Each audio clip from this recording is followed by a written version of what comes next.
Pimpinan DPR RI Puan Maharani menanggapi maraknya kasus penculikan anak di Indonesia. Ketua DPR RI menyebut situasi ini sudah masuk tahap darurat dan harus ditindak serius oleh aparat penegak hukum.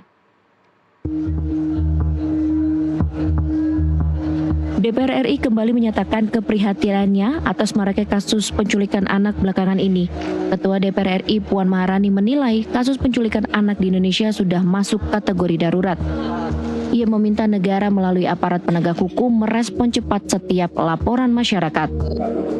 Kami sangat prihatin dan turut berbelasungkawa. Tentu saja ini sudah merupakan darurat,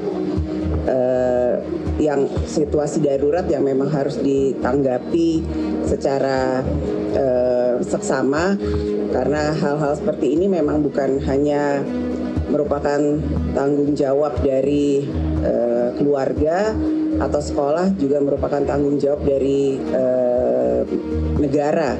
Karenanya kami meminta kepada seluruh stakeholder yang terkait untuk bisa menindaklanjuti hal ini secara serius.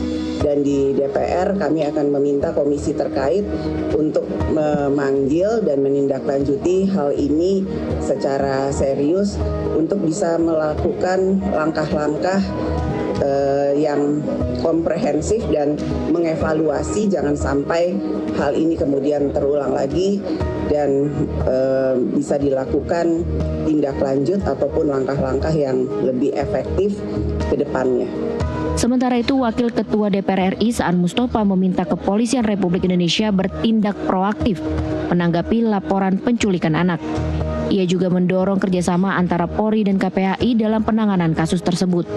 Terkait dengan soal maraknya penculikan ya, terkait terutama buat para anak ya, dan memang seperti yang terjadi belakangan ini, tentu kita sangat berharap dan meminta kepolisian untuk cekap tanggap, untuk bisa lebih gesit lagi nanti dalam menangani berbagai kasus-kasus kejahatan, terutama terkait dengan soal penculikan terhadap anak-anak. Jadi kita nanti akan minta juga Komisi 3 untuk mendorong itu, dan juga KPAI untuk bisa berkolaborasi dengan kepolisian untuk bisa menangani terkait dengan berbagai kasus penculikan terhadap anak. Diketahui sebelumnya kasus penculikan anak berusia 6 tahun, Alvaro Kiano Nugroho, yang hilang selama 8 bulan. Baru-baru ini Alvaro ditemukan namun dalam kondisi tidak bernyawa. Diduga Alvaro tewas dibunuh ayah tirinya, Alex Iskandar. Dari Jakarta, Tela Rizky, Sebastian Pascal, jurnalis NTV melaporkan.